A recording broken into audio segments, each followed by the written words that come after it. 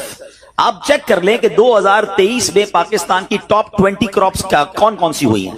آپ انٹرنیٹ پر خود ڈھونڈ لیں, آپ کے سامنے اس کراپ کی کیلکولیشن بھی آ جائے گی کہ اتنے ملین ٹن, اتنے جناب کروڑ کے جی جو ہے وہ گندم ہوا, تو کاٹن ہوا, تو فروٹس ہوئے, تو شوگر ہوئی. پاکستان کو اللہ نے بڑا نوازا ہے. شریعت کا حکم کیا ہے؟ جس اللہ رسول کی ہم بات کر رہے ہیں, جس اسلام کو ہم نے قبول کیا ہے, شریعت کا حکم یہ ہے کہ اگر آپ کی فصل اگتی ہے تو اس فصل میں اگر بارش کا پانی ہے اور آپ اپنا پانی پرچیز نہیں کر رہے اور صرف بارش سے آپ کی فصل اگ رہی ہے, تو جتنی فصل اگی 10% عشر کیا کہتے ہیں 10ویں حصے کو, وہ آپ نے نکال دینا ہے اللہ کی راہ میں. وہ غریبوں کا حق ہے, وہ زکات ہے زمین کی. اور اگر آپ پانی ٹیوب ویل وغیرہ سے لیتے ہیں, پیسوں سے خریدتے ہیں, تو 5%. آپ بلیو کریں, میں بیٹھا کیلکولیٹر لے کر کہ پاکستان کی ٹاپ 10 کراپس کتنی ہوتی ہیں, اس کی مالیت کتنی ہے, اس کی ویلیو کتنی ہے, وہ میں نے بنائی اور اس کا 5% لگایا جو دینا ہی دینا ہے. آپ یقین کریں وہ بھی خربوں روپے میں بن گیا. یہ خربوں روپے کہاں ہیں؟ اگر ہم زکات دیتے تو کتنے غریبوں کا بھلا ہو جاتا, کتنے گھر خوشحال ہو جاتے. اچھا یہ تو صرف زمین کی زکات ہے, پراپرٹیز کی زکات اربوں خربوں روپے کے لوگ مالک ہیں. مگر جب کیلکولیٹر چلاتے ہیں نا, اوئے ہوئے ہوئے زکات جناب 10 کروڑ روپے بن جائے گی, تو پھر بھاری لگتی ہے. اللہ کے بندے, اللہ نے 4 ارب دیے ہیں تو 10 کروڑ زکات ہے نا, تو ٹینشن کائے کی ہے؟ شکر ادا کرو. اللہ نے دینے والا بنایا, مانگنے والا نہیں بنایا. مگر آج زکات بھاری پڑ گئی ہے. آپ کو پتا ہے قارون کیوں دھسایا گیا تھا؟ قارون یہ حضرت موسیٰ کا کزن تھا, یہ تورات کا عالم تھا اور بڑا عالم دین تھا. مگر جب حضرت موسیٰ نے اس کو زکات کا حکم دیا نا, اس کے پاس کتنے پیسے تھے کہ قرآن کہتا ہے اس کی خزانوں کی چابیاں ایک جماعت لے کر چلتی تھی. خزانے نہیں, صرف کیز آف دا ٹریجر, اتنا خزانہ تھا. مگر کیا ہوا یہ کہ جب حضرت موسیٰ نے اس کو کہا, اچھا اس زمانے پتہ زکات کتنی تھی؟ ابھی تو 100 پہ 2.5 ہے نا, 1000 پہ 1. آپ نے فرمایا ہر 1000 پر 1 تم نے زکات دینی ہے. اس نے کیلکولیٹ کیا تو بہت بنتے تھے. حضرت موسیٰ کے خلاف ہو گیا, زکات کا انکار کیا, اپنے خزانوں کے ساتھ زمین میں دھسا دیا گیا. پلیز خدا کے واسطے اس آواز کو سب مل کر آگے بڑھائیں. میں تو یہ سمجھتا ہوں جس طرح ہم نماز کی بات کرتے ہیں کہ نماز پڑھو, زکات دیں, بے شک کسی کو بھی دیں, جو حقدار ہے اس کو دیں, مگر زکات پوری دیں. پاکستان خوشحال ہو جائے گا, غریبوں کا بھلا ہو جائے گا. لیکن زکات جس کی ہزاروں لاکھوں میں شاید وہ نکال دیتا ہے, مگر جب زکات کروڑوں میں ہو رہی ہے تو لوگوں کے دلوں پر بوجھ بنتی جا رہی ہے. اس کو بوجھ نہ بننے دینا. میں ایک دعا کرتا ہوں آج, اگر آپ کو لگے تو آپ بھی آمین کہہ دینا. اپنے لیے تو میں کئی بار یہ دعا کرتا ہوں کہ یا اللہ مجھے وہ مال نہ دینا جس کی زکات مجھ پر بھاری ہو جائے. اوہ آمین. یا اللہ وہ مال دینا کہ میں خوش دلی سے تیری راہ میں زکات دوں. اچھا یہ بھی بڑا ایشو ہے, پیسے نکلتے ہیں تو بھاری بڑے پڑتے ہیں. اللہ فرماتا ہے تم اس وقت تک بھلائی کو نہیں پہنچ سکتے جب تک اپنی پیاری چیز راہ خدا میں خرچ نہ کرو. آپ بہترین خرچ کرو نا, اللہ آپ کو اس سے زیادہ عطا فرمائے گا. اچھا جب بھی کیلکولیٹر, دیکھیں کچھ چیزیں کیلکولیٹر سے کیلکولیٹ ہوتی ہیں, مگر اللہ کی راہ میں جو خرچ کرنے والا معاملہ ہے نا, وہ رحمت کے کیلکولیٹر سے کیلکولیٹ ہوتا ہے. وہ میرے اور آپ کے کیلکولیٹر سے کیلکولیٹ نہیں ہوگا. آپ حساب کریں گے کہ یار مولانا صاحب کہہ رہے ہیں اللہ کی راہ میں خرچ کرنے سے مال کم نہیں ہوتا, کروڑ روپے ہیں 2.5 لاکھ زکات دوں گا تو 97.5 بچ گئے, یہ تو کم ہو گئے. آپ اس کو کہیں نوٹ کر لیجئے, اگلے سال آپ کروڑ روپے کی زکات نہیں دے رہے ہوں گے, آپ اس سے زیادہ کی زکات دے رہے ہوں گے. یہ کیسے؟ جو بھی زکات دیتا ہے آپ اس کو پوچھ لیجئے, ہر سال اس کی زکات بڑھتی ہے. کیوں بڑھتی ہے بھائی؟ زکات تو پیسے کم ہونے چاہیے تھے. نہیں جناب, یہ میرے نبی علیہ الصلوۃ والسلام کا وعدہ ہے. ویسے تو میرے آقا جو فرمائے حق ہے, مگر اس حدیث میں اللہ کے رسول علیہ الصلوۃ والسلام نے قسم اٹھائی. آپ فرماتے ہیں میں قسم کھا کر کہتا ہوں اللہ کی راہ میں خرچ کرنے سے مال کم نہیں ہوتا. پھر تو لاک کر دو نا, پھر تو سمجھ جاؤ کہ جب نبی پاک قسم اٹھا کر فرما رہے ہیں. اچھا پھر آپ سب کو دیکھ لیں, جو بانٹ رہا ہے نا ہم ہر سال اس کا بڑھتے ہوئے دیکھ رہے ہیں, کم نہیں ہوتا. یہ بے وقوفی ہے جو یہ سوچتا ہے کہ یار دے دوں گا تو کم ہو جائے گا. نہیں. اور پھر میں آخری بات کر دوں اپنے بیان میں, جو ایک اور ایشو جو بہت بڑا ہم دیکھتے ہیں, ایک تو زکات پوری دینی ہے اور انجوائے کر کے دینی ہے, خوش دلی سے دینی ہے, مزے لے کر دینی. یہ نہیں کہ دل پر بوجھ, یار کیا کروں 1 سال ہو گیا اب تو زکات دینی پڑے گی. نہیں, یہ نہیں. دو اور انجوائے کرو, اللہ کی راہ میں خوش دلی سے دو. ایک واقعہ سن لیں, بات اور کلیریفائی ہو جائے گی. حضرت ابو جعفر اپنے زمانے کے بڑے ابدال ہیں. ان کے گھر میں ایک فقیر آیا تو انہوں نے اپنی زوجہ کو کہا کہ اپنے پاس کیا ہے دینے کے لیے؟ کہ حضور صرف 4 انڈے ہیں گھر میں, nothing else, 4 eggs only. کہا یہ 4 ہی دے دو. ایمان اور عقیدہ اور بلیف دیکھیں, 4 دے دو. 4 دے دیے. تھوڑی دیر بعد دروازے پر دستک ہوئی, دیکھا تو ایک بندہ ٹوکری لے کر آیا. کہا کیا ہے؟ بیگم سے پوچھا. کہا آپ کے دوست نے انڈے بھجوائے ہیں. کہا کتنے آئے ہیں؟ کمرہ صاحب ذرا سنیے گا، کتنے آئے؟ تو کہا کہ 30 آئے ہیں۔ 30 کس حساب سے آئے؟ ہم نے تو 4 دیے تھے نا۔ اب ایمان، ان کا عقیدہ اور ان کا بلیف دیکھے، کیا 4 دیے تو 40 آنے چاہیے تھے؟ ایک کا 10 اللہ کا وعدہ ہے نا۔ تو کہا حضور آئے تو 40 ہیں مگر 10 انڈے ٹوٹے ہوئے ہیں، تو آپ نے اپنی زوجہ سے